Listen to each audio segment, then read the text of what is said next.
Hey, good morning, Tasso. I'm just trying out this thing here. Okay, let me turn off the space.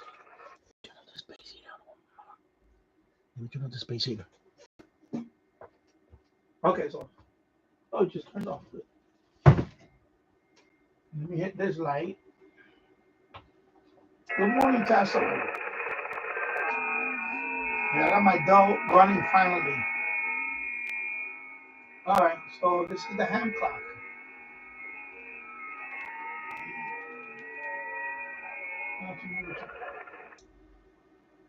I'll leave it like right there. All right. Yeah. Yeah, I can hear the switch going on. Yeah, I know it's cold again. Let me lower this transceiver. Yeah, only going up to 34. I got 33 actually in Yonkers. They say actually going up to 33. I'm like, oh yeah, yeah. Here we go again. But we are in the middle of July now. And anyway, so now you can see the solar this guy. Last time I did the live stream with this was offline. Oh, I got the mouse over here. Excuse me, sorry. Oh my god. Here we go. Sorry. You see, now that I have the solar thing over here, now it's finally online. I want to move this over here. I don't want this. So what I'm going to do is I'm going to click here. I want this. Actually, I need to, let me do something here. I don't want this SDO here. I want the moon here. And I don't want this one. Okay. Now I get the moon. Then over here, I want the SDO. There you go. That looks better. Much better. Then over here, I don't want this. I want the space weather only. I don't want this. So I'm gonna get that. See, there you go. So I got the solar flare. I got the yeah, that's better. See, much better there. See, that's the way I want it. Well, I don't know what this is showing up here. Oh, I don't want that. I don't want that. Let me get rid of that. I just want only the sun. There you go. So I got the numbers here. I don't need the numbers here if I got it here. Then over here, what can I put there? Not the X-ray. What can I put there? Not the X-ray. Hello, good morning, married the Xer. Well, good afternoon in your case. I'm gonna put the live spots, and I'm gonna put the on the air, and maybe the contest. Just see what happens between these three. And I'll do that. And then over here, I already got my DX. I'm gonna get rid of that. I'm gonna put the ISS. So I want to put the ISS, and that's it. Only the ISS, right? Yeah, the ISS. See, I got the ISS. I like that. Looking good. There you go. That's the live spots. So you can see right here, 10 meters. He's very active, and 20 meters. Okay, that's what that means, live spot. Okay. And then one thing I could do when I click on the map, I could center. I want to recenter. So I want the United States to be in the middle. I live in Yonkers. I want the United States to be in the middle. There you go. And then let me go here. And let me put different maps. Let me put the terrain. Let me put the weather. No grid. I'm not going to have no grid. And I want to put the cities. And then let's test that out first. And that's gonna take a. There you go. So it's gonna cycle between the weather map, and the. Maybe this will be back in a bit. Okay. So it's gonna cycle between the weather map and why do I have the X-ray still? I don't want the X-ray. I don't want. Okay, I forgot to turn on the X-ray. No X-ray. Okay, now. Okay, there you go. So let me leave it like that for a bit, and I'll talk about it. Okay, I guess my yeah. Let me put the mouse back over. Okay, because it's this cord. I don't have a cordless mouse right now. The cord kind of drags down the mouse. All right, so so you see, I got the moon. So right now it's like a full. Okay. Thank you, Tasso. I have to head out and get some stuff done. I'll keep you playing in my head. Thank you. I appreciate it. I appreciate the watch thing. Thank you. I really appreciate that, Tasso. Okay, and let me take care of this contact. And this guy from Spain. Anyway, let me take care of this contact while that plays for a few minutes.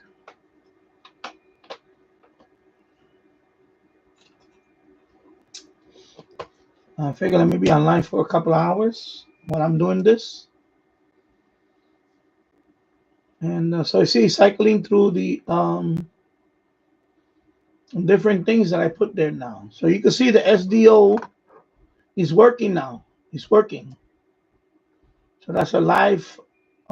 That's coming from NASA, NASA.gov. So finally, it's working. It's working good. Okay. So we got that going. And then, of course, I got the moon on this one. And over here, I think we're done with this contact. And then this one is, let me see. Yeah. Okay. So let me get this guy from Hungary. And then I'll stop transmitting for a while.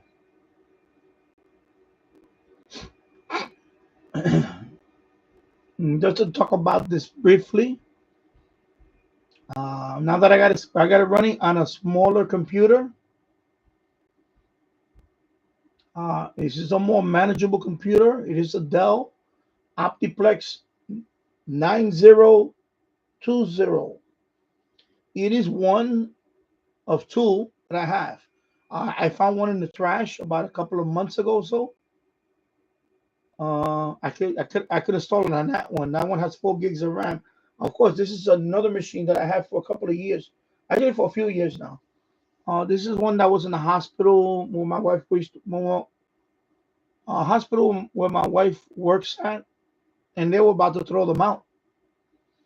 So she brought one home, and I originally had Windows 10 running on that one. So I was fiddling around with it this morning. I said, you know what, I'm gonna put Linux Mint. So I put Linux Mint on the Dell Optiplex 9020. That one has 8 gigs of RAM, and it's working fine. I got it working again. So now I have two computers that are running this. So of course the other one is more of a server rack mount. It's not practical to run that one, but I can see me running this one on a separate screen for a few hours here and there. Now my next step is to find a very low power computer. The Dell Optiplex 9020 is, I believe the power supply is. I have minimal hardware in there. I have an SSD, a solid state drive. That's the only hard drive that's in that. So that's a very low power drive. 128 gigabyte hard drive. Has 8 gigabytes of RAM. Of course, it has a DVD burner player, whatever you call it, DVD-ROM. So it's very minimal hardware in there. Nothing else is going to be running in there. So now the next step is to, of course, on this particular computer, I think the power management I think what happens is if I well, let me see how it goes. I'm not gonna touch that keyboard for a while. See how the power management goes here. And if this can stay like that, otherwise I have to tweak the power management. I believe there's a setting that you have to. Uh, Also, I had to. One other thing I have to do on the Linux Mint, I had to make this into a startup program. So anytime I boot up Linux Mint, this automatically loads. Otherwise, I have to go into terminal and execute a command for this to launch. So I had to create a startup program. Basically, it's a script, just a command, and then you just say, okay, so on startup, load this program, and then that's it. Of course, here I'm using this computer, the streaming computer. This is coming through a web browser. I just call the IP address. Let me click it here. Oh, sorry. Let me go up here. X. Okay, what's going on here? Okay, I think it's because this it needs to be clicked. I need to click this away. Oh, I know what it is. F11. Okay, there you go. As you can see, I had to call up the local IP address for the computer that's in the Dell Optiplex. So this is the address. Is port 8081. That is always going to be the port that this displays on. You could actually define it to be any port. 8081 is good. It's an internal HTTP port, so that works fine. For internal reasons, that's fine. Nobody's going to be able to see this from the outside. This is internal IP address, internal HTTP port / live.html. That's where it puts the all this in the page. Live.html. That's where you know. So you have to just go into your. So when you set this up on your computer, you have to go into your network controls, your network adapter, and whatever IP address is there, that's what you're gonna put here. And then you're gonna follow it by this part right here. Port. So you got a colon. That's the port. Port. If you just put the IP address, it's not gonna work. You need to put the IP address port 8081 / live.html. And then you'll be able to open this up. And let me do F11 again. You'll be able to open this up, and then you'll be able to you can edit, you can tweak it here. Okay. Yeah. Okay. So I'm not broadcasting. Okay. So let's say let me open up my. Sorry. Let me maximize my Yeah. Let me close that. So okay, it's pretty simple. It's not, it's not complicated. Of course, there's a website. I put the link in the description. I'll put the website in the end of this stream to set this up on Linux Mint. Linux Mint is basically Ubuntu. They're both the same. It's Ubuntu based Linux, if you want to call it that. Okay, very easily. I did this in a few minutes. So this is my second time installing it now. Of course, you don't have to display the IP address here. I just chose to do that. Actually, if I don't want to display the IP address, let me just do that. I'm going to do restart Hamclock. I don't want to reboot the computer. I want to restart the Hamclock. So let me do that. Let me just hide the IP address. I can just do that. But yeah, I'm going to restart it. So it's going to reload the Hamclock. Okay, so it's going to, see, click on anywhere to enter setup. So you have to click on it. Okay, otherwise it'll launch it. So you got about you have maybe about 5 seconds to get into the setup. Otherwise, it's going to load the Hamclock. You'll keep that in mind. Of course, the latitude and longitude, I just put my grid square and automatically put this in there. So you don't have to put this. If you want to be more precise, put it in there. That's fine. I just put my grid square. That's it. And all this stuff I didn't put for now. You can do it later on if you want. You don't have to. So you go to page 2. I have no cluster. I have a bright light here. Let me turn on this light. See, that helps a little bit. Oh no, actually it's this light. me turn on this light and see if this light kind of. You know what? I'll just leave it like that, and because there is a glare, and anyway, I'll leave it like this. The stuff here, FL rig and all that, I just put no. But you know that if you need to do all that, then it's here. Then you have page 4, center, longitude. I just left this like this. You know, you don't have to do anything here. And then page 5 is where you put all your like day order. I put month, day, and year. You know, units. You just click on it, and you can change it. See. So I put imperial because I want miles and things like that. But I could change that to metric. I'll put it on metric. You see what it says show IP address? I just did it for now because I wanted to see the IP address. But you know, you could just put no. Okay. So if you don't, you don't want to see IP address. It's just that I did this last time and I wanted to make sure that you know, but I already know it now. I know that this one is going to be .139. That is the IP address for that one. 192.168.1.139. You know, because the one I used before was another computer that was .14. I mean, that was .41. Anyway, forget it. I don't need to know about that. I just put no, so now it's not going to show up. There's some other stuff here. Full screen web. I just put no because I already set it up. To make a note about that is when you make. I'll show you the website in a minute. When you make this file, it's called make. Basically, it's like to execute the it's to basically run the program. The lowest setting is 800 by 600. 800 by 600 is too small for the screen. This is a 37-inch Vizio screen. 800 by 600, it will be right in here. I will have a lot of black space in between, like a black frame. That's too small. So I had to use 1600 by 920. That's the one that worked for me here. Okay. There is a higher setting. There's one that's like 3000 by, I'll show you in a minute. I think it's 3000 by 1920 or something, number like that. That's if you have like a 4K screen and, 55-inch 4K screen, something like that. But, you know, this resolution right here, 1600 by 9, I'm trying to memorize if it's 960. 1600 by 960, I believe. You see, it covers up pretty much, especially when I do F11. You know, when you go on a web browser and you do F11, it does full screen, and it works fine. Okay, you don't get much. And I'll show you in a minute. I'll show you.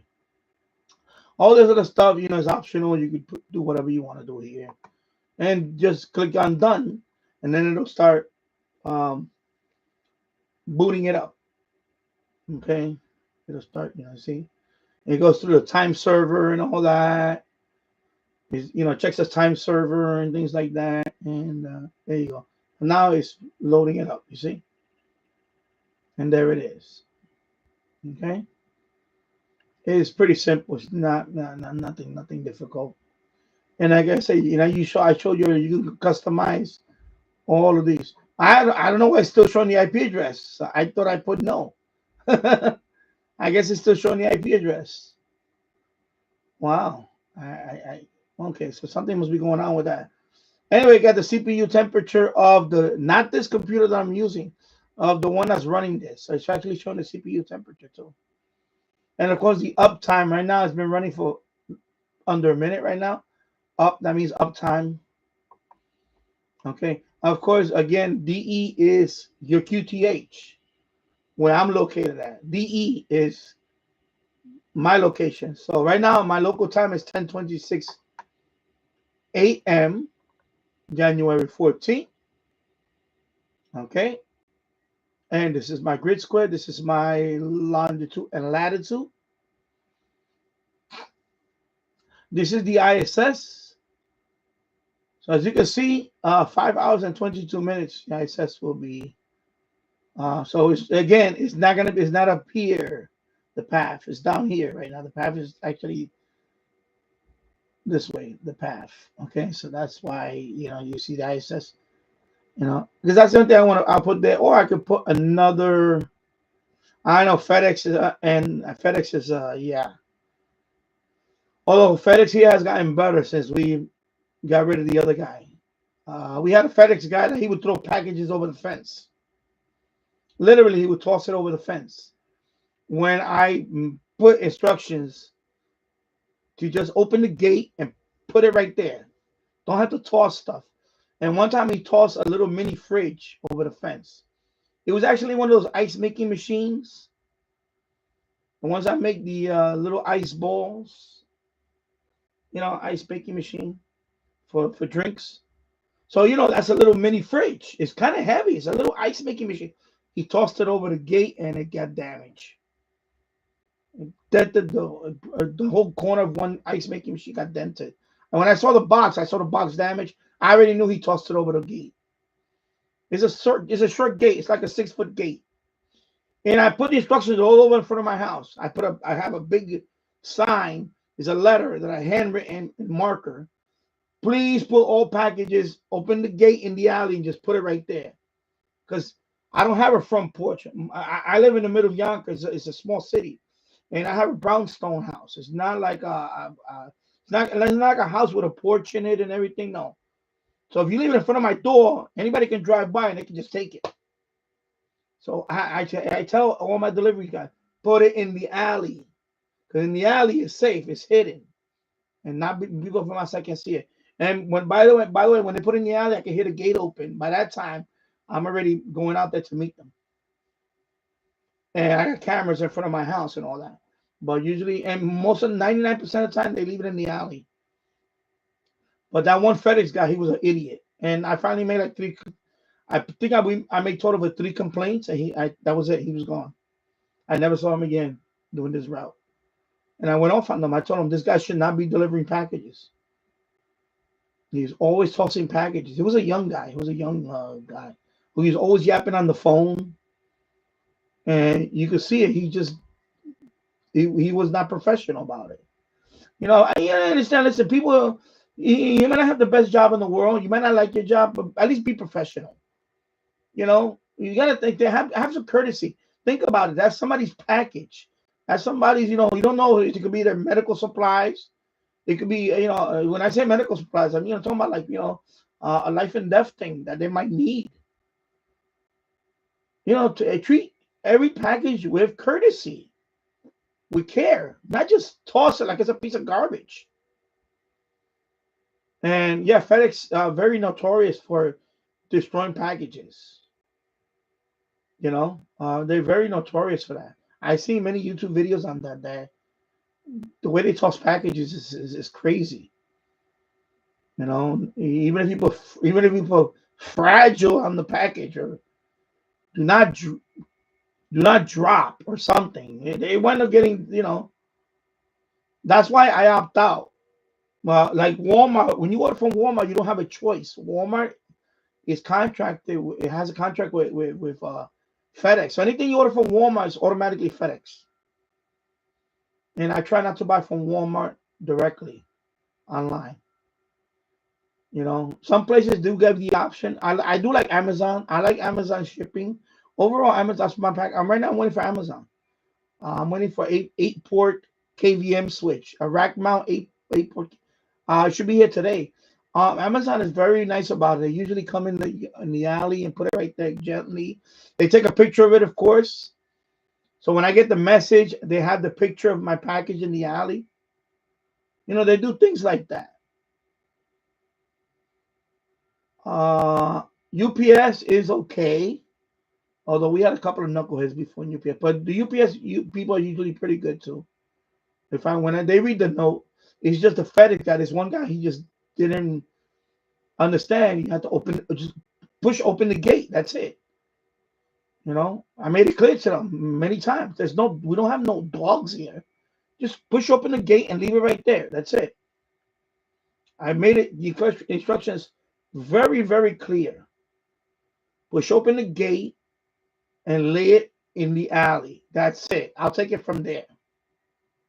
You don't have to walk all the way down the alley and put it in my backyard. Some of them actually go all the way to my backyard and leave it in leave it behind my back door, in front of my back door, in the back door in the yard. And so they're pretty cool about that. Like, I just had that one FedEx guy. He was really lazy. He literally would toss packages. I seen YouTube videos where people toss. I seen YouTube videos on FedEx where they toss a flat screen TV of course it's in the box, over a gate. How the hell are you gonna toss a flat screen TV over a fence?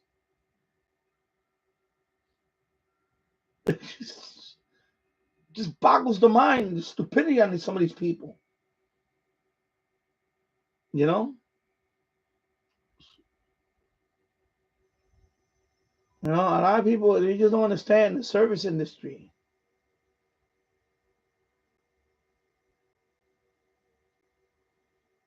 Terry Bendu, VE3 TKB. I need coffee. Okay, if I stop by your place, Danny. Well, I live in Yonkers, New York. I don't know where you're located at, but yeah, I guess I will have to I will have to fire up my Keurig. That's the only coffee you have. The only coffee I have here is I have a Keurig, one of those K cup machines, which I haven't used in months. I rarely drink coffee anymore. I used to drink coffee more often. Well, I need to start drinking more coffee actually. So, hello Terry. I hope you're doing well. And VE. Okay, you love Keurig. Okay, good, good. Yeah, because you got your purists out there, Terry. They say, "Oh, that's not real coffee. That's not real coffee." It is coffee. It's just in a K cup. It's just the K cup is the filter and the coffee in one. You know, and you get a serving of 1 cup. That's what a K cup. But you got your purists out there. You got your purists. Yeah, exactly. It's coffee, constant flavor. Yeah, yeah. It sure is coffee. Yeah, because I tried them all. I have Bustelo. They have K cup Bustelo. Bustelo is a Spanish. For those of you that don't know what Bustelo is, it's a Spanish brand coffee. It's like from Puerto Rico. It's very strong coffee. It's very good coffee. My mother used to drink it. God bless her soul. Uh, so of course I saw it. I said, "Wow, they got Bustelo in K cup," and man, it's so good. Bustelo. Of course, they have every coffee you could think of. They have, of course, the McDonald's coffee, McCafe, Dunkin' Donuts coffee on a K cup, Starbucks K cup. You name it, is out there in K cup. Tim Hortons K cup. So I seen I have Bustelo. That's what I have. I have a few. I still have a few put away. Now you're making me think. Now I'm thinking about firing up. Anyway, when I set up my shack, when I finally I'm gonna have a coffee machine right next to. I'm gonna put a coffee machine in my shack. I'm gonna have that one there, and maybe what I'll do is I'll have a coffee live on my live stream. I'll have a cup of coffee, or two, or three, or two, or three. Yeah. So hello, Glenn Nestler. Just in front of grocery store. I hate FedEx. Yeah, I know. I feel your frustration about FedEx. So anyway, I'm waiting on Amazon. Actually, Amazon is delivering the KVM switch for me today. It's an 8-port KVM switch. It's a rack mount, so I'm gonna put it on the rack, of course, on the server rack. And I already have all 8 computers that are gonna get hooked up to it. So it's gonna be how many? So it's gonna be all filled up already. Eight ports. 8 ports of computers. Eight computers using the KVM. Yeah. So that's gonna be I gotta do a lot of sorting out when I get that thing. You know. And then of course yesterday I ordered that SI 4732 radio. It's a mini radio. I ordered it yesterday. I paid a total of $29.72. And it comes with that donut antenna. And that should be here in about a week. It hasn't been shipped out yet, though. I haven't got the alert on that. It hasn't been shipped out yet. Hopefully, it don't take forever to ship it out. It happened to me one time when I bought my Pi Star hotspot, my last one. It took about a month to get here because first of all, they didn't ship it out right away. I think they shipped it out. It took about a week for them to just to ship it out. It took about a week, and then I don't know what happened. It got lost out there for a while, and then finally after three requests of refund because I didn't get the package on time. It finally arrived, and so you know. Sometimes AliExpress stuff, you got to be careful. Sometimes it's even with eBay. I had a couple of eBay. I bought some from eBay that the guy just dragged his feet in shipping it. I'll put up with 1 or 2 days. Maybe I'll give him slack if it's over the weekend, 3 days. But after that, you need to ship it already. Not you don't ship it a week later. That's ridiculous. I mean seriously. 1 or 2 days, it should be already shipped. If it's a long holiday weekend, I'll give them the benefit of the doubt about that. I'll say, okay. Now, of course, otherwise he should have made a note about it. Like if you buy something now, I'm on vacation, I might not be, if you make note of it, I'll understand that. Because then I know the wait is gonna be long. But anyway, constant, consist. Yeah, exactly. Coffee is just coffee. Coffee is coffee. It's not like a. I tried different brands. I tried so many coffees of K cup. You know, to me, it's coffee. It's people. You just got the purest people out there. That's not real coffee. Yes, it is coffee. I tried Kona. There's one called Kona. It's from Hawaii. It's very good. Oh my god, it's so. I tried like African coffee. Very strong from Africa. Very strong coffee. Of course, I will never drink that coffee. There's a coffee that's in is it Vietnam or Indonesia? There's a coffee that they get it from poop. I think it's. I don't know if you ever heard about it, Terry. I saw it was on. I think it's the Travel Channel that Andrew Zimmerman. He travels all around the world. So there's a coffee. I don't know from what animal. I don't know what animal eats it. I guess because they eat the coffee beans and all that, and then they poop it.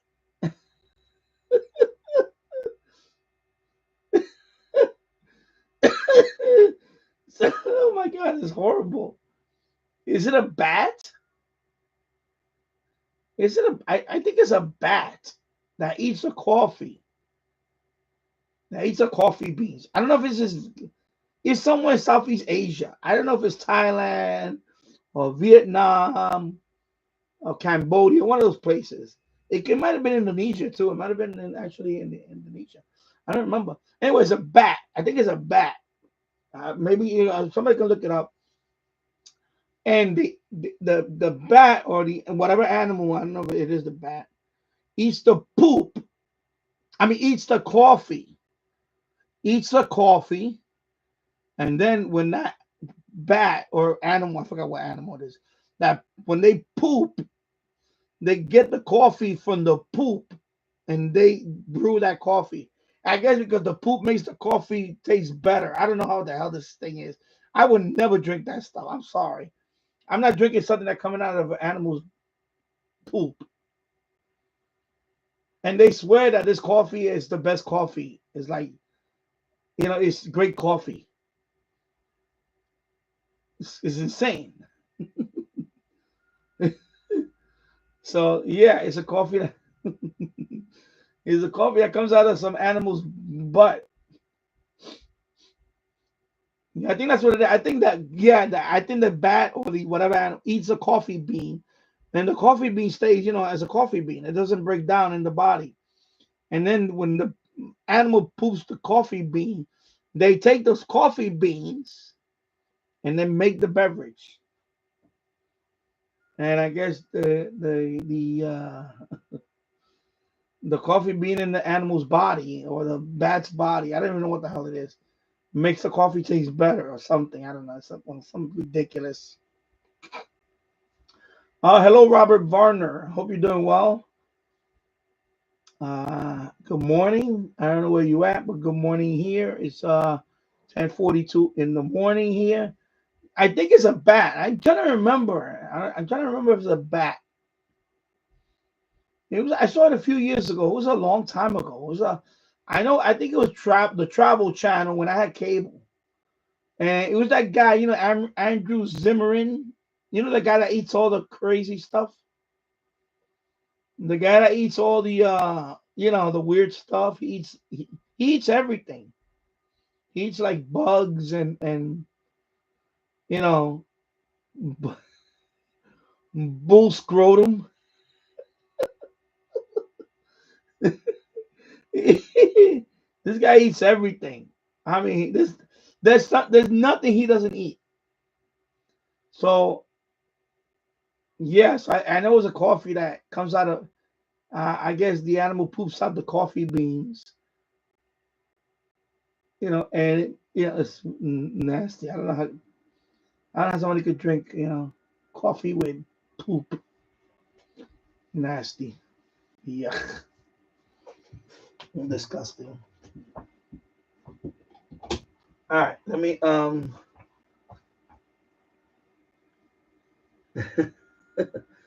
put bats.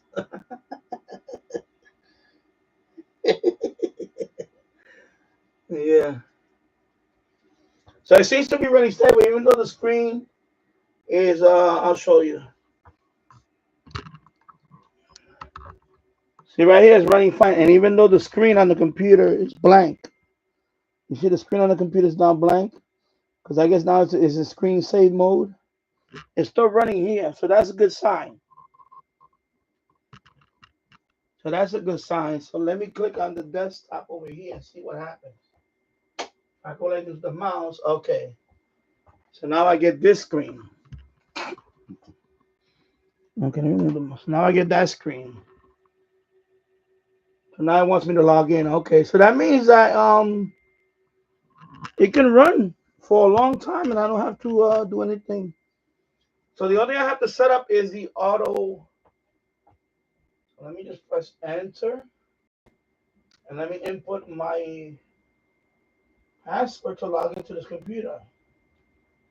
Let me see if anything changes here. Okay, nothing changes here. Okay.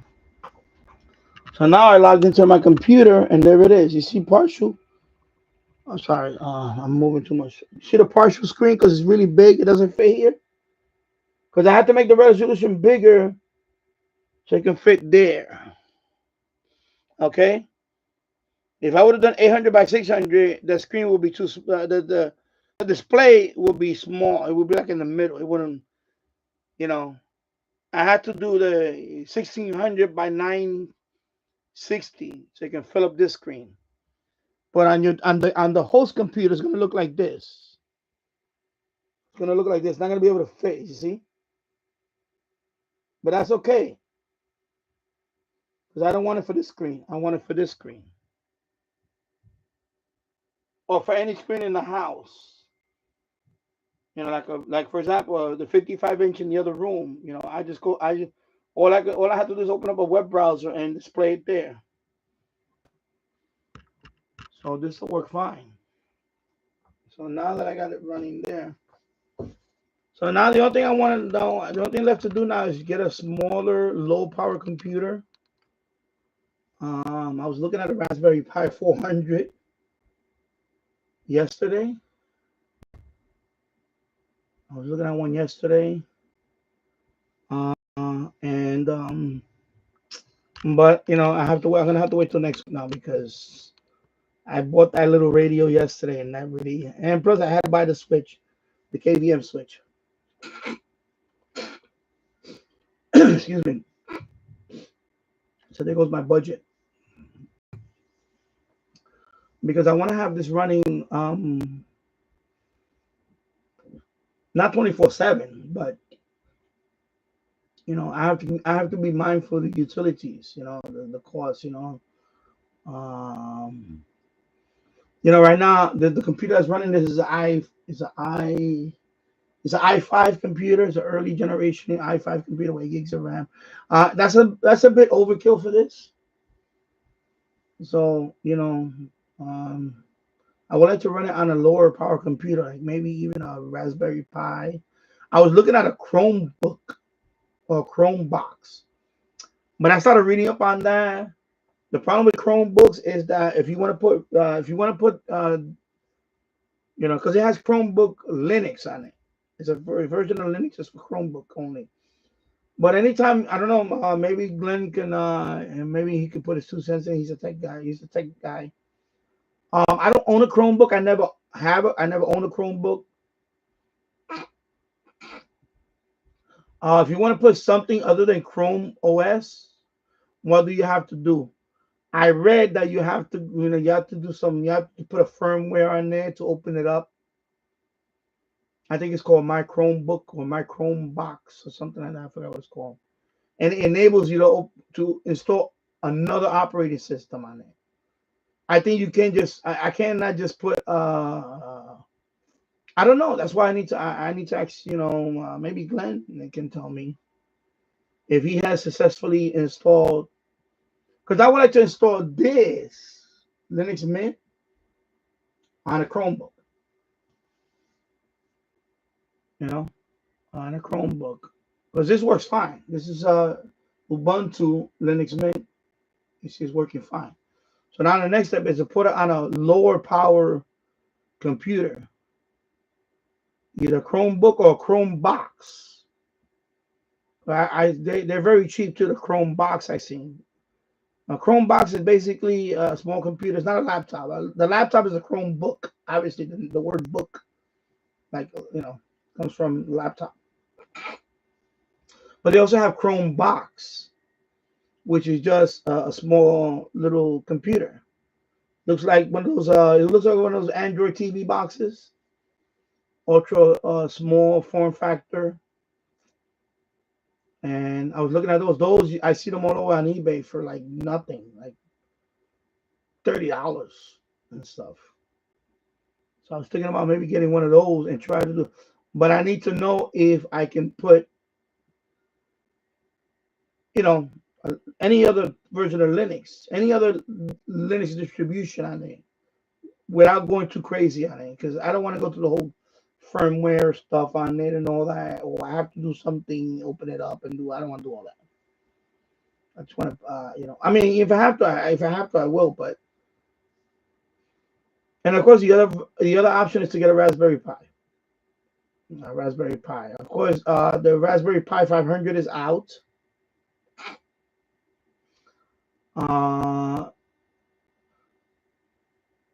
But since that one is out, the Raspberry Pi 400 went down in price. I wanted to get that one a few years ago. That one would have been that's a good solution. For Raspberry 400, Pi 400, that would have been good.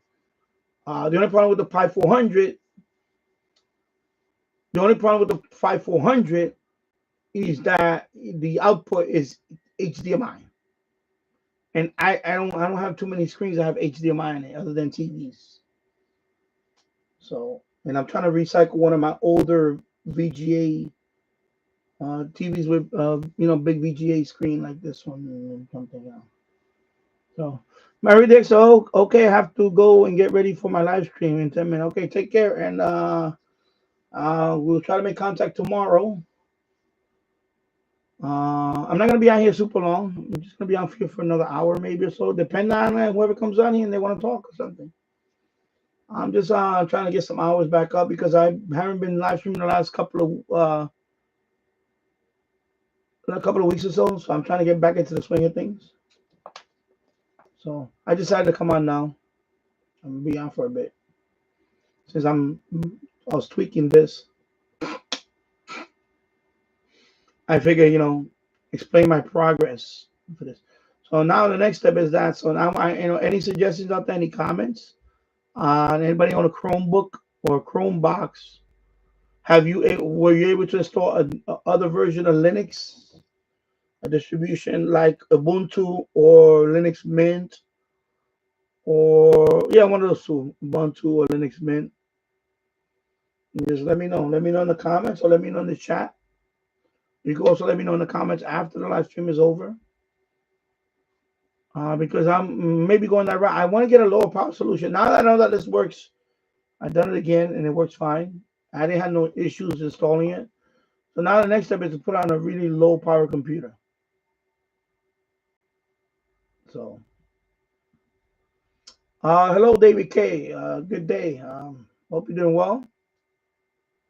So that's the next step, is to get a low power computer.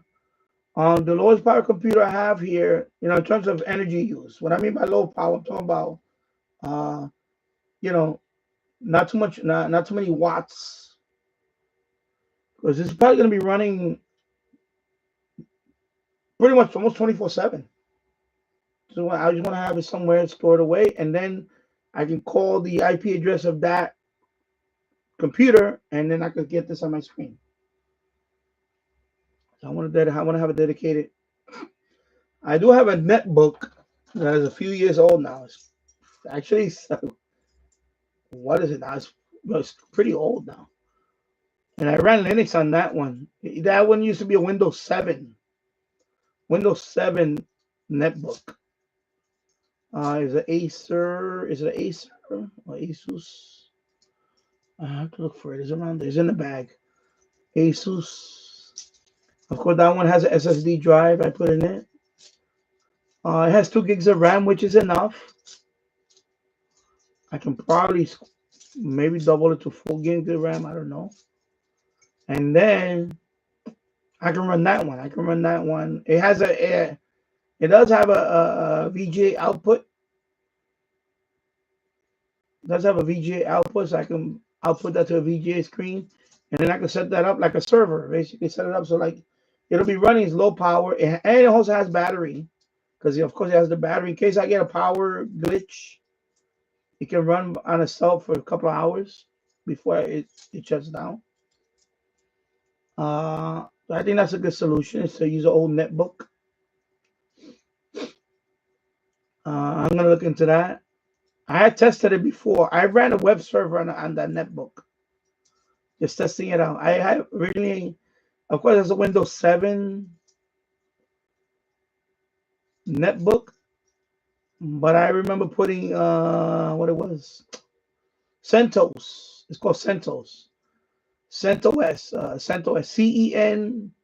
CENTOS. CentOS. To run a web server, because I wanted to test it out, see if I could run a web server on it.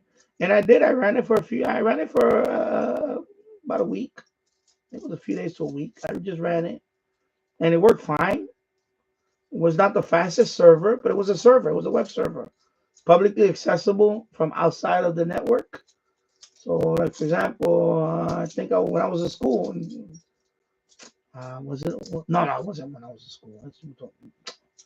I forgot where I was at. I think I went somewhere. I think probably a Best Buy, and it was a Best Buy. Yeah, I put it was one of those computer stores, and I put the address of my netbook. The public address though, not the private address. Obviously, I had like I think DYN DNS forward the domain name to it or something. I forgot what it was. I think it was that. I know I had dynamic DNS. It wasn't static though. I had dynamic DNS, and I saw my website. I was like, oh look, that's my netbook. I was showing. I think it was my wife. Yeah, my wife. I said, let me go to the net. Let me go check out my computer from here. And I typed in the URL, and so I know it works. So if I ran a web server, I'm pretty sure I could run this at that resolution. I don't think it'll because it's not gonna run anything else. It's just want to run that. So we'll see. I can run that. That'll be pretty cool. Well, all right. Let me minimize this. Already the extra. Let me go enable my FT8 again. Okay, let me start transmitting. I don't know what band he's gonna be on. Anyway, we're gonna try to make contact. I'm gonna try to make contact with Jules tomorrow. He's supposed to be on tomorrow. Official SWL channel. And I'm gonna hopefully I can make contact with him tomorrow. I have never made contact with Jules. Well, I can only do 10 meters anyway. So let me see if I see him on FT8 on 10 meters, and I can make contact with Jules. And then I think he's gonna, he might do voice, and maybe we can do contact on voice. On voice in 10 meters, that would be cool. And that would be cool. And Married DX also, I would like to make contact with him on 10 meters single sideband. We made contact on FT8 before, but I want to see if we could do it on voice. Hopefully conditions will permit that to happen. And so on. Yeah.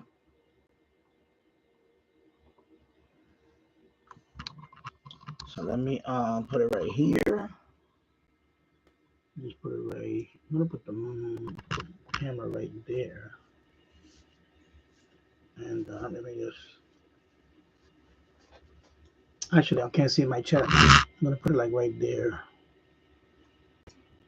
And you can see that's the computer that's hosting the what I'm seeing here. So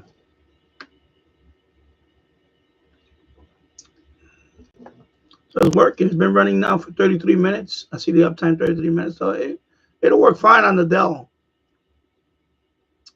So the next step now is to get it on a small form factor computer. And I don't have too many of those here. In fact, I don't have any small form factor computer. The only thing I have, and I tried it. Okay, I need to. Anyway, that's why I'm not gonna be on too long because I'm gonna start clearing all this today. Where's that box at? I thought I had. Oh, right here.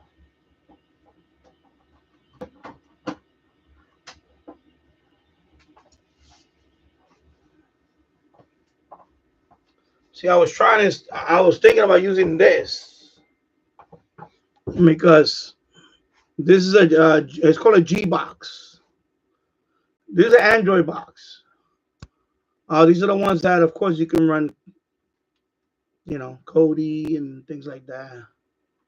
I had this for a while now, but I think about 6 years, maybe 7. I think it's about 7 years, actually. Probably 7. Shooting. So finally, recently, it doesn't want to update no more. Now it's the end of life. Until last year, it used to update.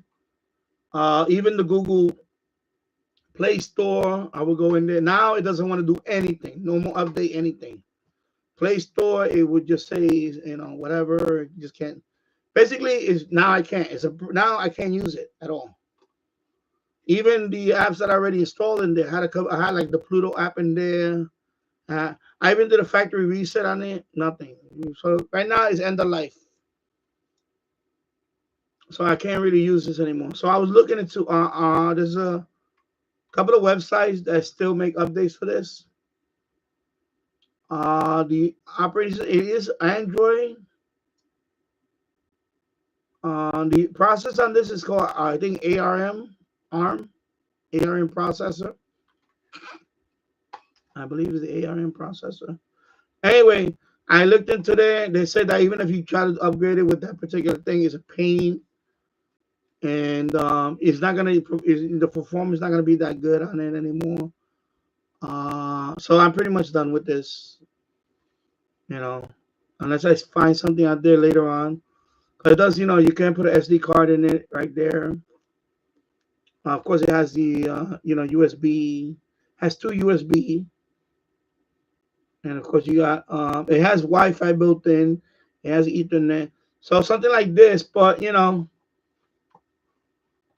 originally when I bought this, I might have paid like under $50. Of course, now I would like a couple of nights ago I was looking at Chrome boxes, which looks similar to this, but it's Chrome OS on it. And I was looking into that, but then I started reading up on it, and see, this would have been perfect to run Hamclock in here because this is low power. This is very low power, as opposed to running it on a PC. I think that's too much overkill because I have to monitor the utility usage. Much as I want to fire everything up all the time, it adds up. And our utility rates are ridiculous. They're just they don't seem to go up every year, especially here in this area. I think it's pretty much everywhere, but especially here in New York. So that's what I'm looking for. Now that I have that right now, I want to find a low power solution. Of course, Innovado, there's a company that used to sell the box, not this one, but they sell a box that already had that pre-installed in the box. And it was around, the box was not that expensive. It was around, I think it was around under $50. I think it was like $45 and stuff.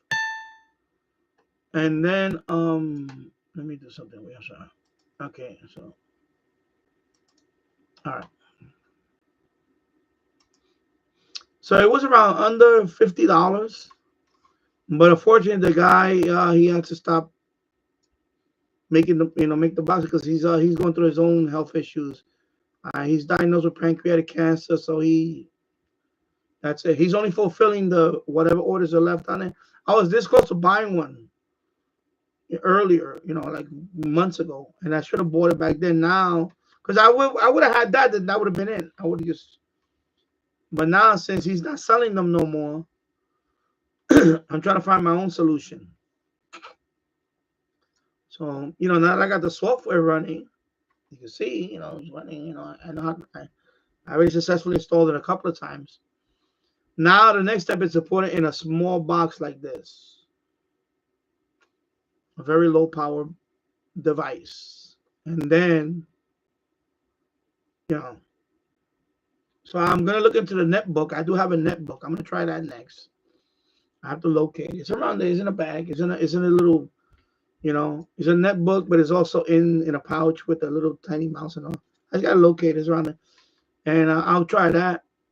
See if I can, excuse me, I can install, it's probably not going to be Linux Mint 22. It's probably going to be the bare bone,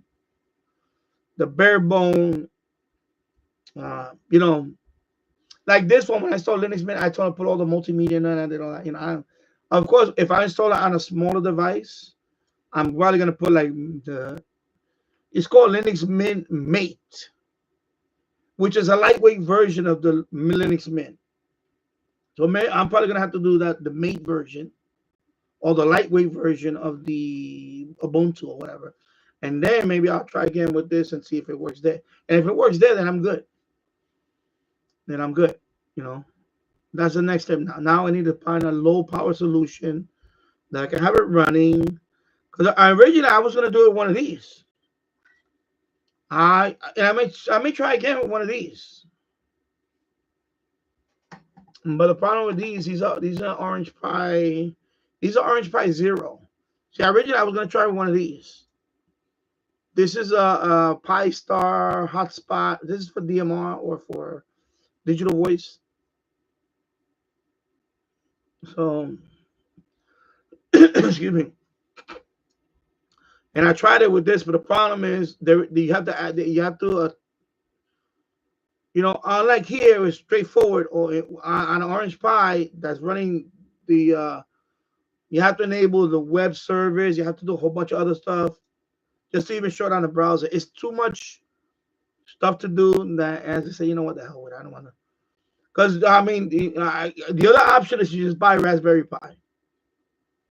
And that's another thing. But I didn't want to buy one yet because I had to buy the switch for this that's coming in today. But maybe next week, if I don't figure it out by next week, maybe I'll just get a Raspberry Pi 4. And that'll be it. If I get the Raspberry Pi 400, that is the Raspberry Pi. It's a keyboard computer with the Raspberry Pi in it and everything. And the only problem I'm going to have with that is the display. It's not a VGA display. It's a micro HDMI or mini HDMI display. So, and hook that up to an HDMI screen. I guess it is what it is. I can do that too. That's fine. I'll just get a whatever screen I want to display on my shack. It has to have HDMI. That's it. Which all TVs do have HDMI, so that's not a problem. But if I wanted, to put on a VGA screen, I can. That's the only problem with the Pi 400. There is another computer that's similar to the Pi 400. Is the Orange Pi, the keyboard version. That one has a VGA output and all that. It has HDMI and VGA. I looked into that one, but that one I think is a little more money, and I don't want to go over a certain amount. I think $50 for the Raspberry Pi 400 now is a good price, and I don't want to go higher than that. If I need to get an alternative box to do that, because that's the only thing I have. I don't have a small form factor computer. I don't have any of them small. Those are all rack mounted. They're too much. All those rack mounted PCs, their power supplies are very high. They're like 400 watts. I can't be cranking out 400 watts to do that. That's too much. I want something like, for example, this is 5.7 watts or something like that. It's very low power. Something very low power. A Raspberry Pi is even low power than that. I know the netbook is for low power. I think when I ran it, I did test on it, and it was like there was times it was like 3 watts or something. It was very low power. And you can have that stuff running, and not gonna be, especially when it goes on idle and there's nothing running. And if I'm only gonna have that, remember I was running a web server, and which is a lot more processing compared to this. Although this is going to be serving a lot of information too, if you think about it, because it has to get all that information from, let me show you the screen again. So let me see what I'm talking about. So you see, like, for example, just to get all this information, that's coming from different sources.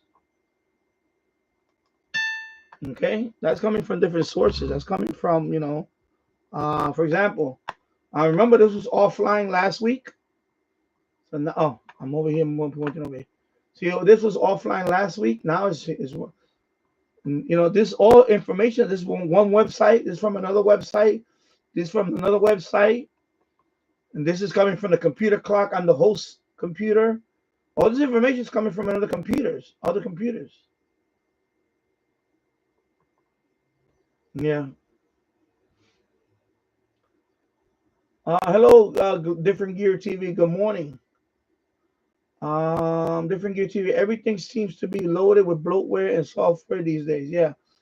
But when you install Linux, you have the option. You're talking about Windows. Yeah, Windows, of course, is ridiculous. But you're not gonna.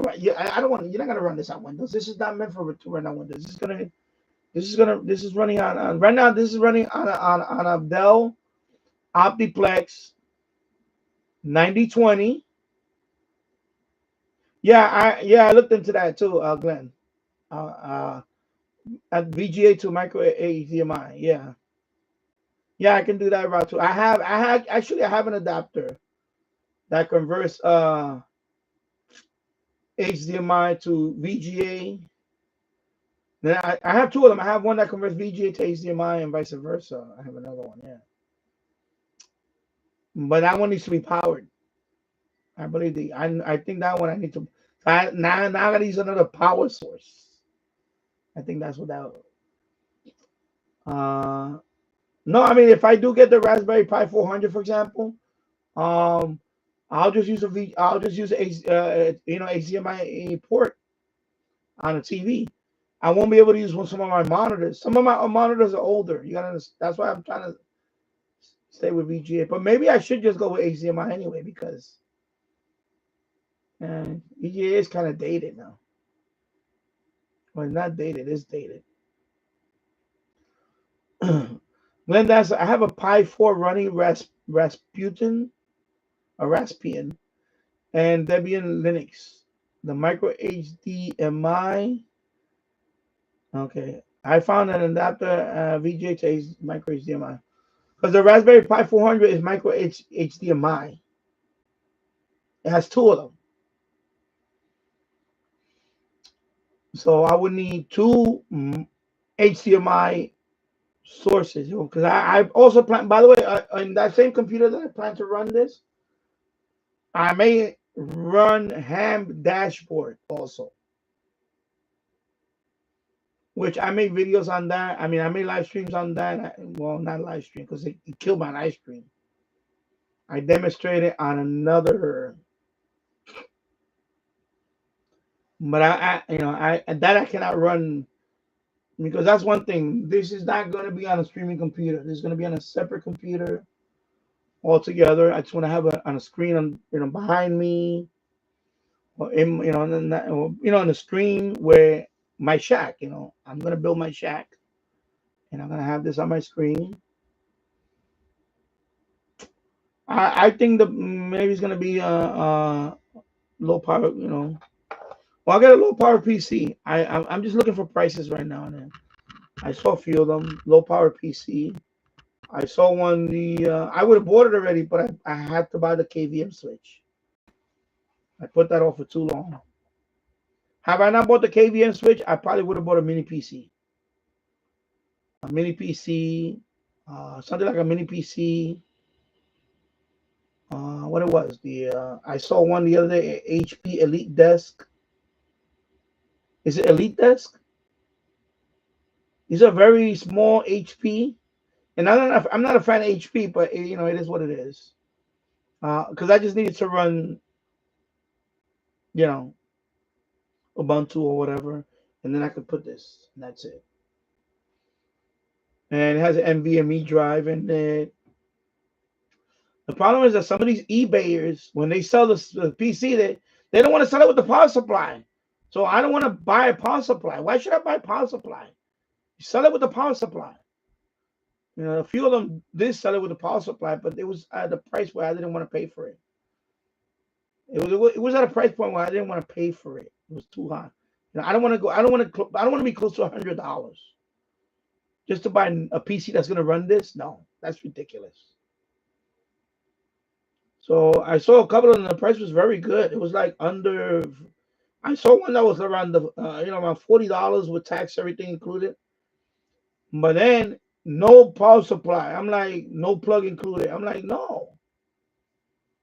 And it's not, a regular plug. It's the HP laptop power adapter.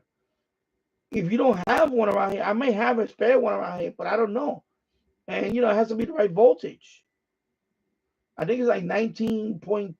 I think the one that it was like 19.2 volts or something. The power, the plug. And it has to fit. So basically, it's a plug that they use for a lot of HP laptops. So my thing is, I don't know why these people are so greedy on eBay that they'll sell the computer without the plug because they want to make extra money on the plug. You know what I mean? And that's usually I never buy anything without a plug. I said no. If I'm gonna buy a computer, I want to buy it with the plug. I'm not gonna fiddle around unless I have a million of those plugs, and I want to cut costs. But no, and it happens with a lot of other things. They do that a lot. Oh, I'm selling it without the plug. Like, what if I can't find that plug right away? They just, that's why when I see stuff, I just avoid it. The minute they put no plug, I'm done. I go to the next eBay seller. I will not look at another product on that guy's page. Because right at that point, you're just being greedy. Sell it with the plug. The plug is included when you buy a new one. Why not sell it with the plug? Unless you really don't have the plug. You know? And I think they just do that to squeeze out every penny out of an old computer or an old laptop or whatever, you know? You know what I mean? It's like ridiculous. Yeah, that really, that's a pet peeve that I have. I've seen that a lot when people sell stuff on eBay and, you know, like for example, like I was looking yesterday and the night before, I was looking at Chrome boxes, right? You know, different brands, yeah, Acer, HP, Chrome box, not Chrome, but Chrome box, and I'm gonna say not half, more than half of them, no power supply included. So how am I supposed to know which plug fits in this, you know, Chrome box? This is not a Chrome box, but if you lose the plug for this one, it's not that easy to replace because a particular voltage, you know, I had to label it. I label my plugs, not to mix them up. You know, like some of them says 12 volt, 500 milliamp, and some of them say 12 volt, 1500 milliamp. I had 12 volt, 2000 milliamp hour. You know what I mean? You know, so you know, you got to know which one to use.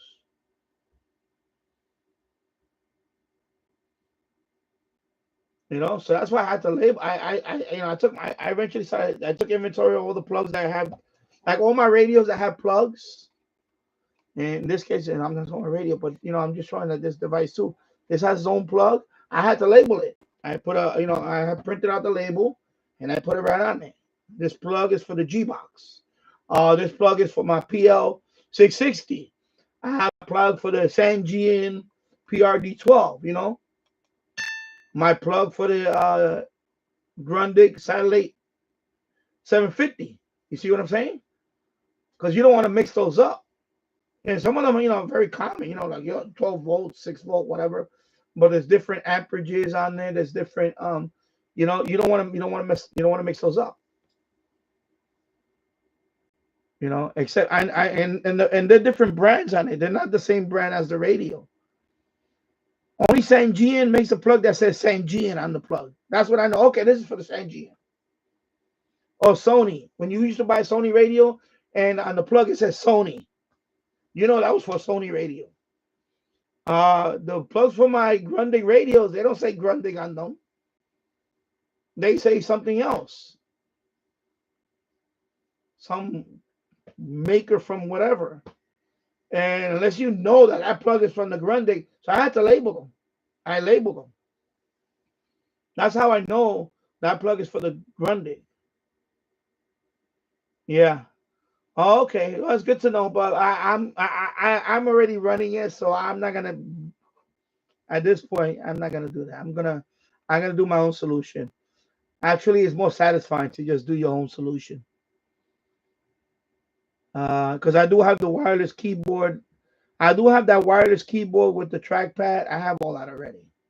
I have that from this box for years. So, but it's good to know that they might be available again. But I'm already I already passed. That ship already sailed. I was gonna buy it a few months back or whatever. I thought about buying it. I actually reached out to them a year ago or so to send me one for a review, but he never wrote me back or nothing. I said, okay, that's fine. I was looking at this a year ago, and I was gonna have it upstairs on a screen upstairs in the second floor. But now that I decided to move everything back down here, I want to do it right. I want to put this on a big screen. I want to put the ham dashboard on another screen. I want this to look like a shack. You know what I mean? I want this to say, yeah. That's a nice shack. That's what I'm striving for now. RRT08 on the Innovato website says more Hamclock boxes may be available in late January, February. Yeah, that's good to know. But like I said, that ship already sailed for me. I'm sorry that happened to him, and God bless him. I hope he have a speedy recovery. Hope he overcomes this horrible cancer, because it is a horrible cancer. Any cancer is horrible, but the pancreatic cancer is a real tough one. But I have it up and running now on 2 computers, so I'm good now. I know how to rack up running. Now my next solution is to put on a low power computer.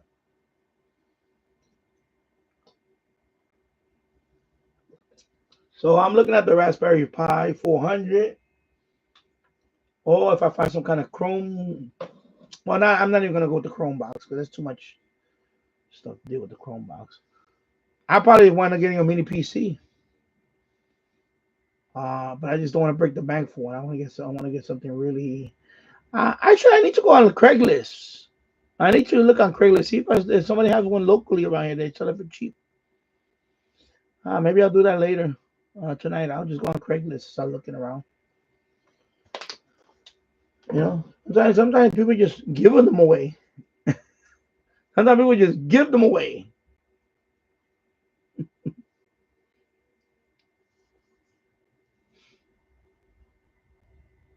Yeah. So 1 hour 16 minutes in the books. Am I ready just to say he's live streaming now? He said he's live streaming right now. So what time is it? 11:24. I'll be on for another. I'll be on for another half hour. I'll try to get at least a 2 hour mark, and then I'll probably call it after that. Let me see. Because the thing is that I just wanted to come on here and get a couple of hours because I haven't been streaming lately, like all the time lately. I've been busy. I know tomorrow I'm gonna make tomorrow hopefully Jill's. I'll be on Married DX's live stream tomorrow. I'll be there chatting. Jill's is gonna be in there chatting. And see if we can all make contact. I'm trying to make contact with Jill's. I never make contact with Jill's on FT8 on any mode, but my best chance to make contact with him is FT8 and voice. Actually, voice.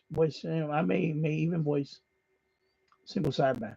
Married DXO, we made contact already on FT8 transatlantic, but I want to make contact with him on single sideband. That would be nice to make contact on single sideband. So maybe I can try that tomorrow with him to do single sideband contact. Of course, we made contact on DMR. We made contact on DMR before, quite a few times. So DMR, we made contact quite a few times. On the Yaesu C4 FM, we made contact there a couple of times also. So we made contact there. But I want to make contact on HF. And of course, I've been so busy. I really I need to set a time aside to study for the general. Because I am getting bored with 10 meters. It is kind of it is not that there's nobody on 10 meters. Is that the problem with 10 meters is that it's a daytime band, meaning that when the sun is out, you can work 10 meters, and not all not how you say. Right now, for example, it's good because right now we're in the middle of winter. 10 meters is pretty good, but it's only during the day. As soon as the sun goes down, that's it. No more 10 meters, and you have to wait till the sun comes up the next day until So it's a daytime. It's a daytime band. Okay, and that's the problem with Now when you're doing 20 meters, you can work 20 meters all day. into the evening, late, very late into the evening, because it just gets out more. You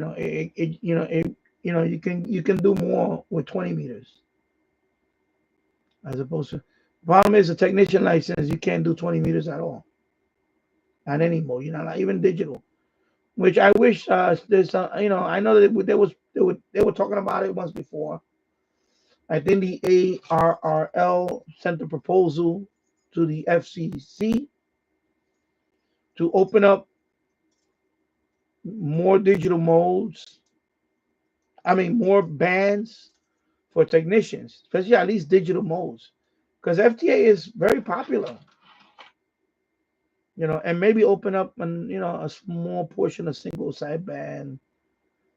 Like for example, 20 meters, maybe at least just 20 meters, because it is the most popular band. When you look at amateur radio, the most popular band, you can see it right here.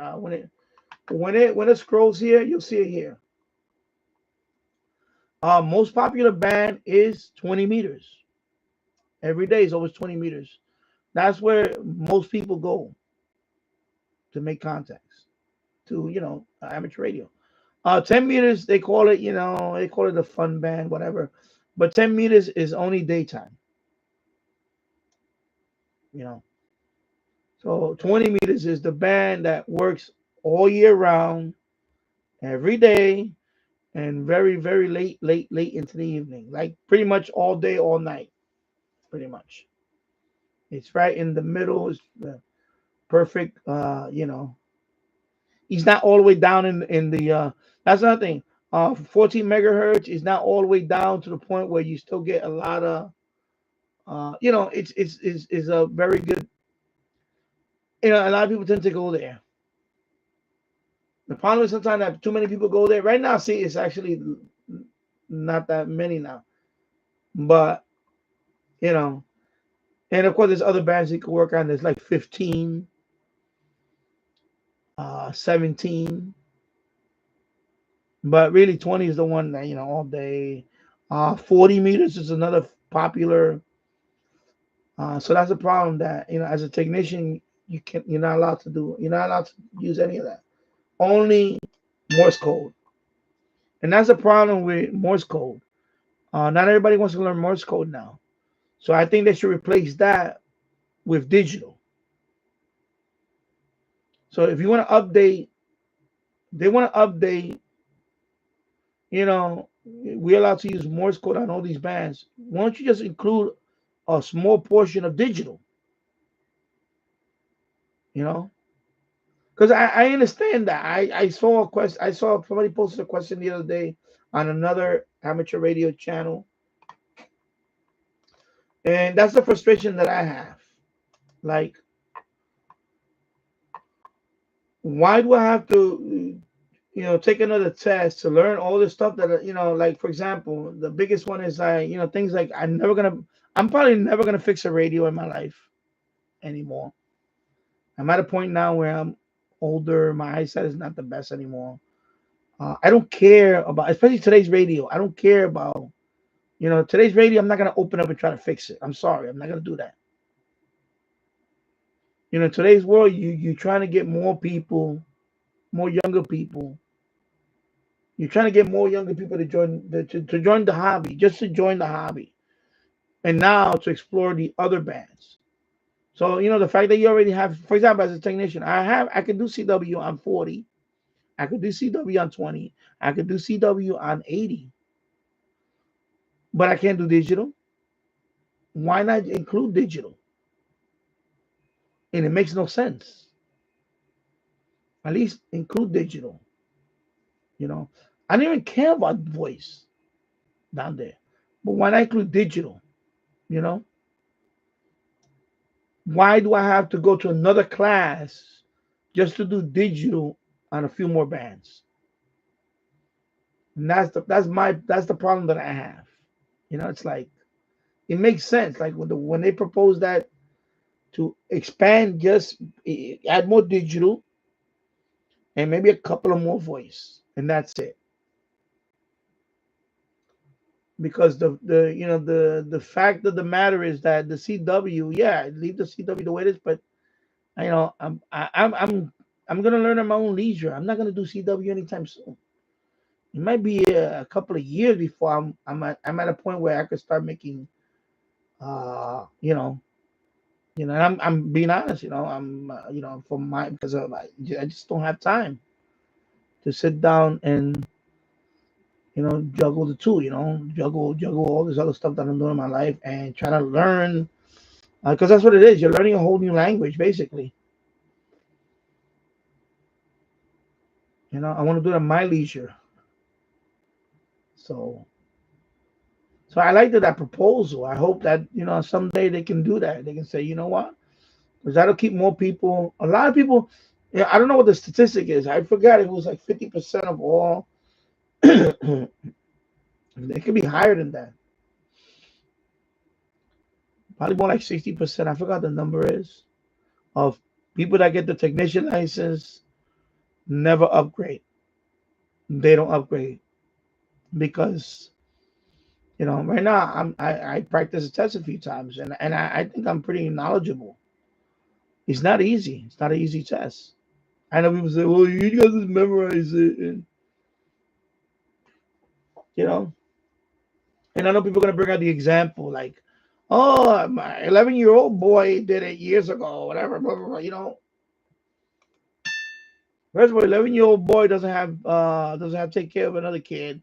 11-year-old boy doesn't have a lot of other stuff in his life going on. 11-year-old boy, you know what I'm saying? So that argument is stupid. It's a stupid argument. You know. And again, why do I need to know how to fix a particular radio and all this other stuff? Like, come on, like seriously, just to make a few more contacts? It really doesn't make any sense anymore. Like obviously I know how to set up a radio for this particular thing. Like for example, I'm doing FT8 right now. You know, it's not gonna be different in another band. Like all I have to do on my end is just switch the band. You know, right now I'm doing 10. All I have to do is go to WSJTX and click on another band, 20-meter band, and I'm there. That's it. So I need an extra class of license just to do that. You see what I'm saying? And that part doesn't make sense. You know. So, and that's the problem. That's why I think people that are I don't want. I'm not gonna even go there, but it just doesn't make sense. It really doesn't make sense. Because that was a good question when somebody brought it up it was a mailbag session in some other channel. And he's right. He said, I'm a technician for 2 years. And he sounds like me. I'm a technician for about 2 years now. Or 2 years. And I I pretty much accomplished a lot of stuff on 10 meters. That's fine. And I got a few awards and all that. But just to work a few more things, why do I have to do a whole bunch of studying and memorizing just to, when, you know? I mean, he answered it by saying that, yeah, it's all about experimenting. I don't need an extra class license. I really don't need an extra class license to tell me about experimenting. I've been experimenting from day one, you know? From day one, I've been experimenting. Even before I got my license, I've been experimenting. When that loop antenna that I did with the copper tubing and the balun, some people some people praise this. Some people say, "Wow, that's cool," and you actually made an active antenna. I say, "Yeah, I know." And some people say, "Well, it's not going to work." Well, it did work because I put a whole bunch of videos on there, and every band, on the shortwave band, I had catches there. On medium wave, I had medium wave DXing there. On what it was, other bands, VHF, it was a wide band copper tube antenna that I made out of nothing, and I just experiment on it. And you got the so-called armchair geniuses out there. Oh, why you use this band? You're gonna use this band. I said, look, I use what I have. You know, and I made an active loop antenna. You know, with Home Depot refrigerating copper tubing that I paid. I think I paid like $30 for the copper tubing. You can bend it. I bend it into a loop. I hooked it up to. I tried different ways. I put a standoff. I did different things. I had wound up hooking it up to a one-to-one balun, and then from the balun, I put a low noise amplifier, and boom, I had an active antenna, and that's it. That's all it did, and it worked. And people were like, "Ooh, I can't believe that." Yeah, it works. You know. And some people say, "Well, you just," some people actually, of course, some people praise me. That video, I don't know how many. It's like 30,000 views, whatever it is now, 33,000. I forgot what it is now. 400 plus likes or something. I don't know how many likes it has. You know, probably 100 comments on it. Oh, I don't know how many comments now. You get a few people that are always going to be, yeah, well, no, it worked. I have all these, I have a video playlist dedicated to that antenna alone. That's how many stations I caught on that thing. You know, the only thing I didn't do on it at the time, hey, I could have maybe used it. I mean, I could have probably transmitted on that antenna. Who knows? I could have tested it out. I could probably test it out now. So it's all, the answer about, oh, well, it's all about experimenting. You don't need an extra class of license to do that. That's nonsense. You know. I guess at some point I will get it, and then when I get it, I'll be it. I'll tell you what, if I do get it, I'm never gonna go to the next one because I don't see the sense of getting that one for me. But because I see it when I do 10 meters. I see the same guys down there on 20, and they come up to 10, they go back down to 20. I see the same guys. You know, in 2 years, I'm approaching, what is it now? 4,600 contacts in 2 years since I got my license. I'm approaching 5,000 contacts. 5,000 recorded contacts since I got my license 2 years ago. And I'm not doing this every day. You know, and confirmed contact probably is like 2,600. I forgot what the number is now. 149 countries confirmed, according to QRZ, 121 confirmed. So, yeah. So I'm approaching 150 countries. I work, one worked one way or another, either voice or digital. And I did that in 2 years with a tech license. And don't tell me that I need to upgrade. Come on, that's ridiculous. And trust me, believe me, I've spoken to some that are extra in all this, and I could tell that they don't know one end from another. I don't know how the hell they got their test. They probably just memorize it and that's it. Or they probably forgot all the stuff they learned years ago.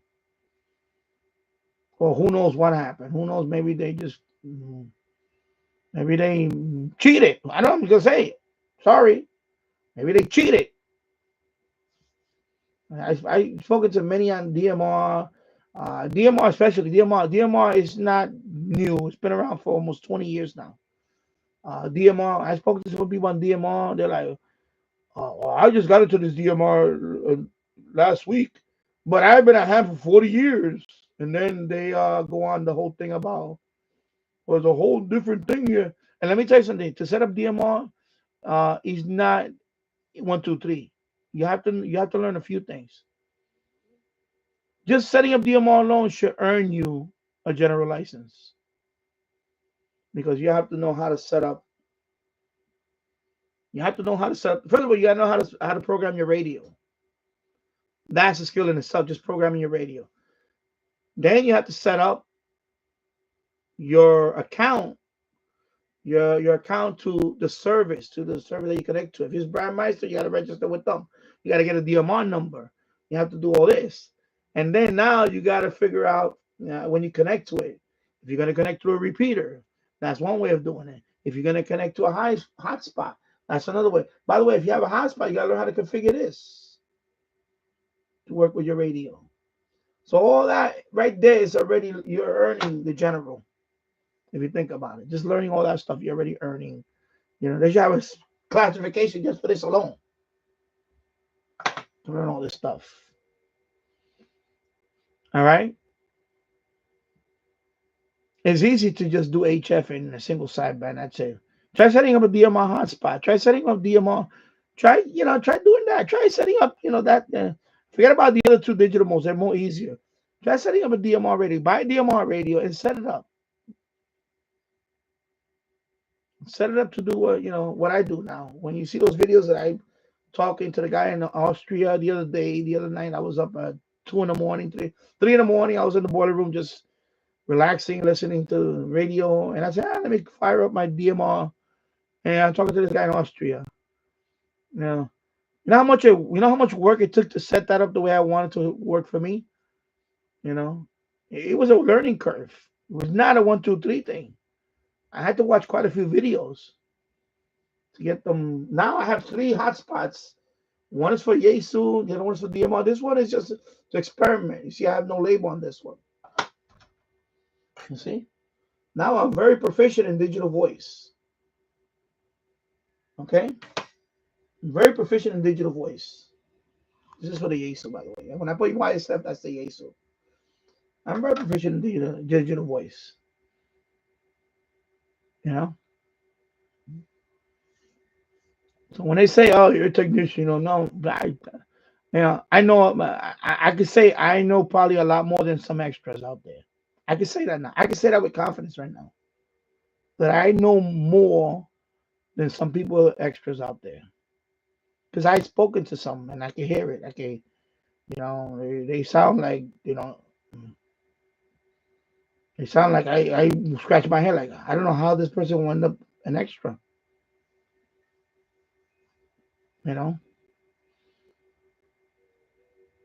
It's a lot more high tech now. It's a lot more high tech. Even setting up FTA. When you get your license, setting up FTA for the first time. You have to do your radio. You have to set up your rig to do digital. There's a whole bunch of things you have to do for your rig to set up digital. And of course, you got to make sure the driver, your USB driver, where's the USB cable? There you go. Works for your PC. Okay. And then you got to set up the software to communicate with it.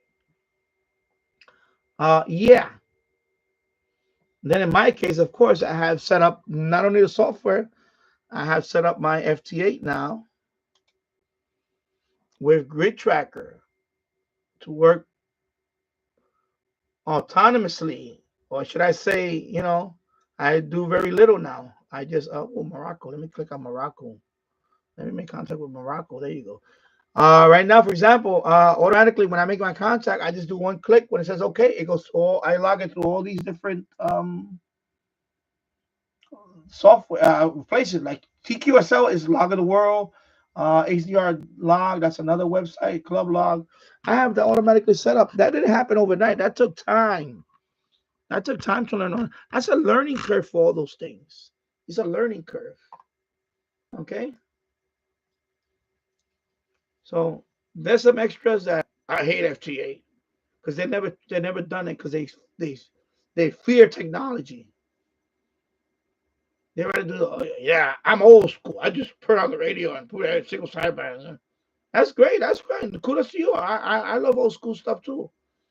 But don't bash today's technology. Because there's a lot now. There's a lot more than what you guys had 40 years ago. There's a lot more now. It's a lot more now. It's a lot more now. Like one day I wanted to do the satellite. I'm gonna get that thing. I saw the Yagi that I want. I'm gonna get it. I could build one. Maybe in the future I'll build one, but I want to pick one up. I saw one for cheap. And then I'll use my one of my ball fangs or something, and I'll just talk. And of course, with this ham clock, I could actually see where the accent is gonna go by, and then I could be ready and maybe talk or whatever, you know. So trust me, I've spoken to many now. I can say that in the last 2 years, I've spoken to many that when I speak to them, either they used to be. I know some that they used to be a ham years ago. They left. I guess they got bored. They or life. They got married, whatever. And then now that they're retired, they came back into the hobby. And now you have all this new technology, and they're like, "Wow, And of course, some of them by necessity. By the way, by necessity, they have to, like they live in an HOA environment. When you live in an HOA, you cannot have, NFED and all that. Obviously, you can't have all that. So some of them, by necessity, they have to use, another mode. Like for example, DMR. They they want to make worldwide contact. Like this one guy I spoke to, he was like, I still want to make worldwide contacts, but I can't do HF no more. Where I live at, they don't allow any. So I have a DMR set up. So he's still able to fulfill his need to talk to people all around the world and not do HF, you know, and it works for him. And he said he loves it. He's a retired, I think he's a retired electrician or something. Forgot why he was. He retired something. We spoke for a while. We had a little rag too. We spoke, and he told me, he said, "No, this is great that I can, especially where he lives at. He can't have anything. He can't have anything. So he has to use DMR, and that's it." And then you have people that, for example, they do FTA. They have an antenna in the attic because they live in a restricted area and they can't do a lot of, they can't put something big. Married the for example, he lives in an apartment. I believe he lives on the third floor, and he has an antenna. He just throws a wire out the window, and he's able to make single sideband contacts on with 20 watts. And let me tell you something. My X is the exception. He's a very smart guy. He's a knowledgeable guy, and he already had a big background in you know shortwave listening. So he's the exception. But a lot of hams that I spoke to, a lot of them, I'm surprised that they even have an extra. I'm like, I don't know how the hell this person got an extra. He sounds like he doesn't know. He doesn't. I have one guy here that he used to always be here all the time in the live stream. He has a general. And he used to ask someone, I mean, and I'm not going to say that no question. And I don't want to say that some questions are real stupid questions, but this guy did ask some stupid questions for the skill set that he's supposed to be on. I scratched my head like, how the hell this guy got the general? Like, how the hell he got the general? He's asking me some really basic questions about antennas, especially commercial antennas that all the information is out there already. Like Emily 30 antenna, And I'm like, okay, this guy cannot be. I don't know what's going on with this guy, you know. And I go back to what I said over and over. I experiment, you know.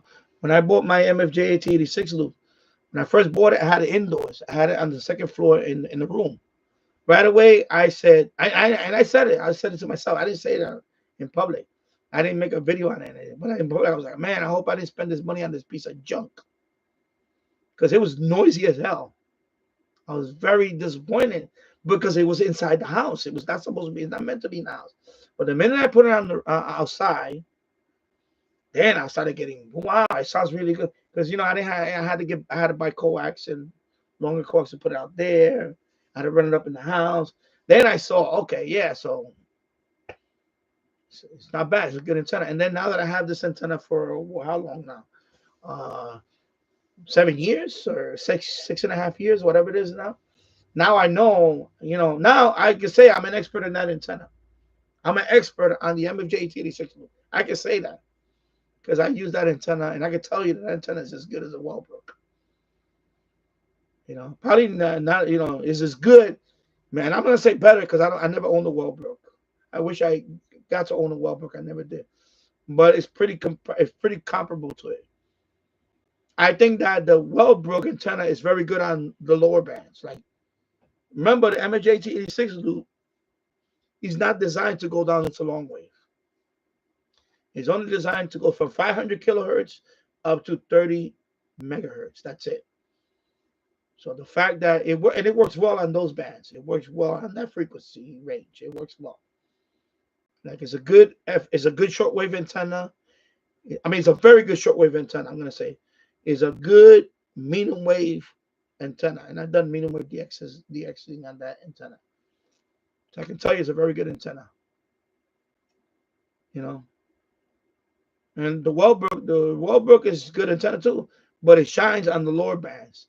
But of course, it's a lot more money.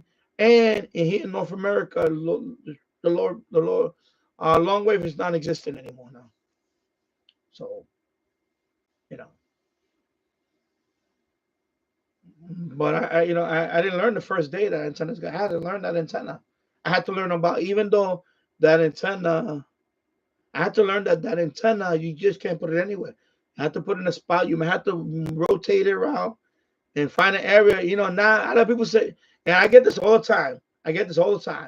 Why'd you put on a rotator? No, you don't. You can't put on a rotator because, first of all, not every area where you put it at is gonna work. That's it. And especially in my environment, I have to put it north to south. That's the best.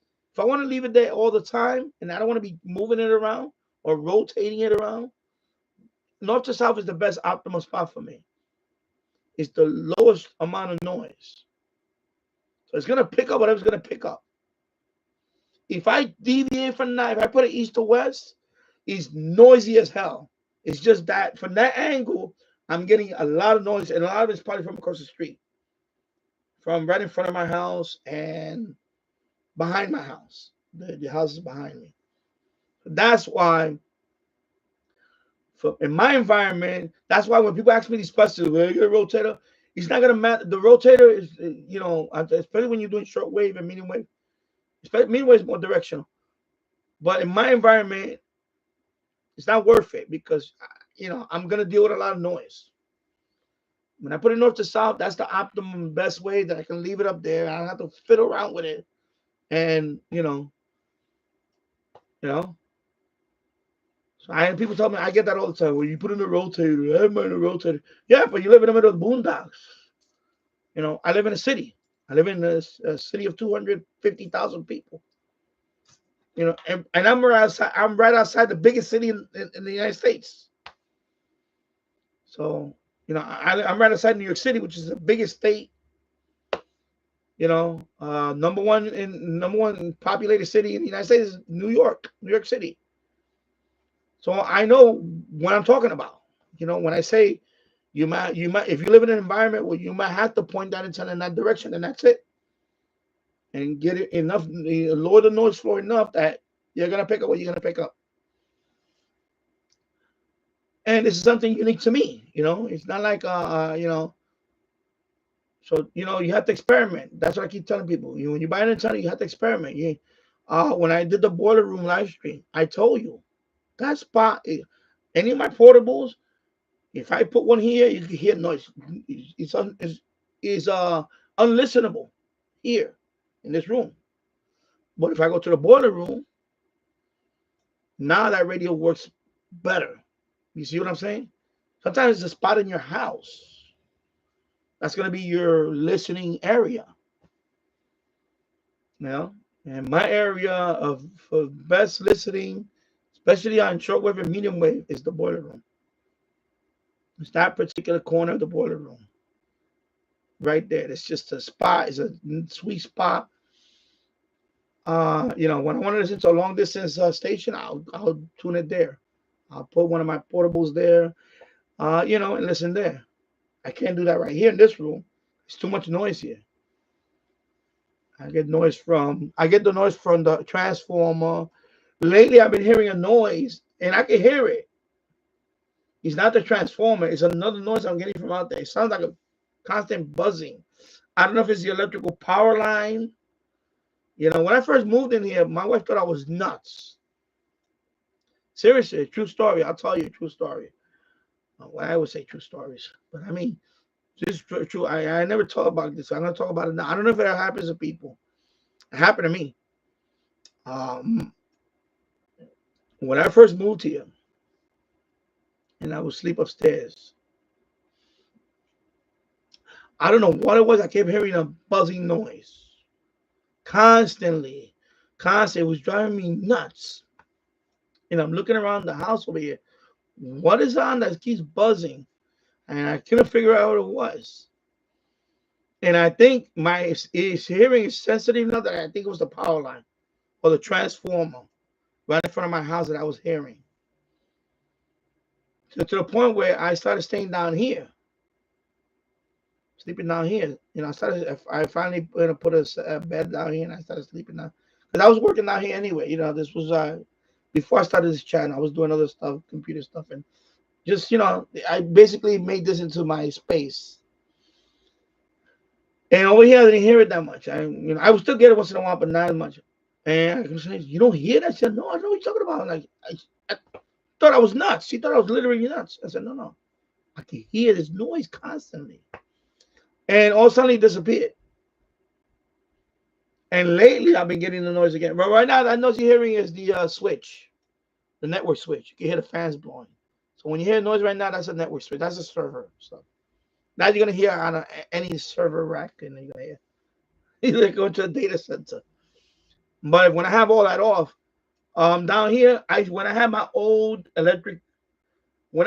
gas meter, that thing used to rotate. You know the old gas meter, they have a little cylinder. It's like a metal cylinder, and it will rotate and it will hit click, click, click. I would hit that. So in the wintertime, when we have the heat on, that thing you can hear that thing clicking, click, click, click, click. You know, rotate, click, click, click. Because counting, you know, the gas meter. Right now we have a smart one now. Now we have a new digital one that they put a few years back. So now you don't hear that no more. But the old mechanical one, oh my God, you hear that click. In the wintertime, you hear click, click, because we gotta fire up the gas. You know, the boiler is gas, you know, gas, natural gas. You hear these little noises, so that drive you nuts. So lately, I've been hearing this buzzing noise coming from this side over here. I don't know what it is. I don't know if it's a power line or what. I've been hearing for the last month or so now. And I'm trying to figure out what the hell it is. And I can't, you know, all these electronic noises, you know, when I don't know what you're going to call it ultrasound or whatever, they're in the air, everything, you know, and you can pick it up. It's crazy. And so in the beginning, I used to be like, you don't hear that? She's like, no, I think you're going nuts. I said, no, I'm not going nuts. I can hear it. I'm not, you know. Yeah, I understand a lot of us, but I'm speaking for myself. When I lay down in the evening, you know, I always put on a little radio because I don't want to hear just silence. I like to always put a little radio on, put it low. I'll leave it on a talk radio station, or I'll put on 1010 Winds, or I have my phone now that I put a streaming. Like last night, I was listening to Cuba. I put radio reload, you know, Cuban news. I'll listen to it and I fall asleep, and you know, something like that. But I have to put something on because otherwise, the no, you know, just the little, you know, especially a 100-year-old house. Anybody walk upstairs, you hear a little, you hear, sometimes it will drive you nuts. I don't know. Maybe I am going nuts. I don't know. The plumbing. Somebody flushed the toilet on the second floor. You hear the water coming down that. Oh my God! All that stuff.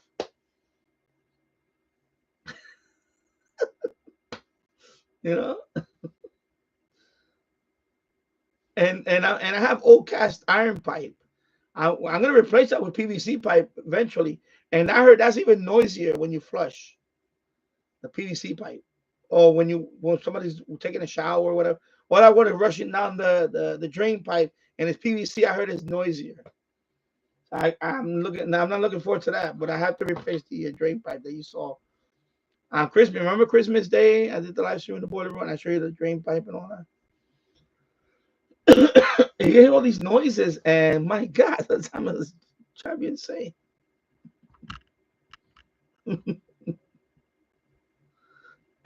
Excuse me. I don't have no water here. No water. Excuse me. Sorry. I'm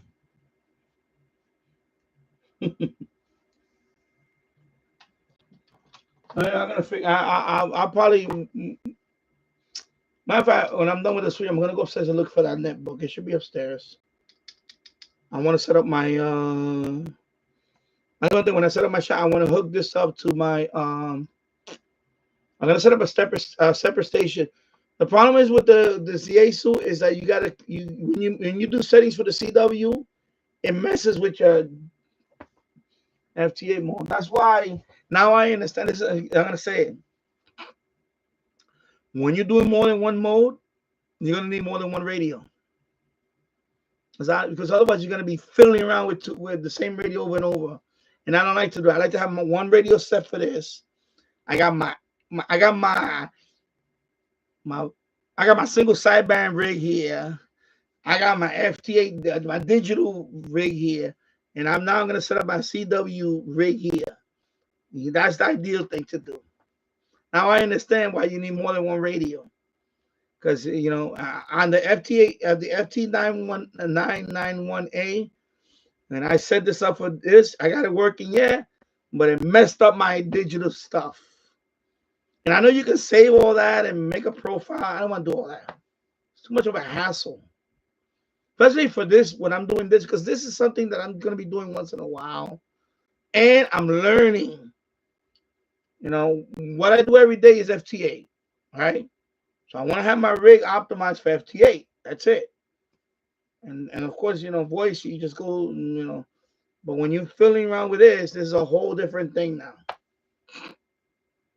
And when I had to set up with the Yaesu, it screwed up my FT8. I had to go through every setting. These radios have 100 different settings. Literally 1 through 100. It's crazy. That's why when people say, "Oh, you get the general." I pretty much earned the general because of what I'm doing. Come on, ridiculous. So that's what I'm going to do. I'm going to wind up setting up my Yaesu FT818ND. Since that one is only very low power, it's a QRP radio. And that one, excuse me, that one I can only go up to 6 watts, I believe. I'm going to hook this up with it. I'm going to set up my rig for that. And that's it. That's going to be my, Or I could set up my my Zygo G90, because that one has a built-in CW decoder. That's what I like about that one. But I don't want to do that. I want to have a separate. I'll have a separate. I'll probably have it with the PC, and I'll do the PC until I learn. I'll do the decoding on the PC. So, and then because at some point I want to use a Zygo just for FT8 only. That one is only up to 20 watts. Because now that I've made so many contacts now, and I already have a few, and I'll use this one exclusively for single sideband. The 100 watt Yaesu FT991A. It'll be, when I finally set up the shack, this will be exclusively for single sideband. That way, I can have the Zygo do the G, I can have the G90 doing the FT8 stuff, and this one I can tune and try to make contacts voice. That's what I really want to do. So I'm gonna have a separate antenna for the G90. I'm probably gonna set a separate antenna for that one. And then and then of course, or as a switch, separate. The Yaesu, the other Yaesu This one and the G90, they're gonna have one antenna shared, a switch, and then this one is gonna have dedicated. I'll use this one dedicated. But I do want to do I want to do more voice contacts. That is my what I want to do this year. I want to do more voice contacts. I think I pretty much accomplished until I get my general. I pretty much accomplished a lot already on the just making contacts in general. Because there is some contacts that I could only do on FT8 right now. you know,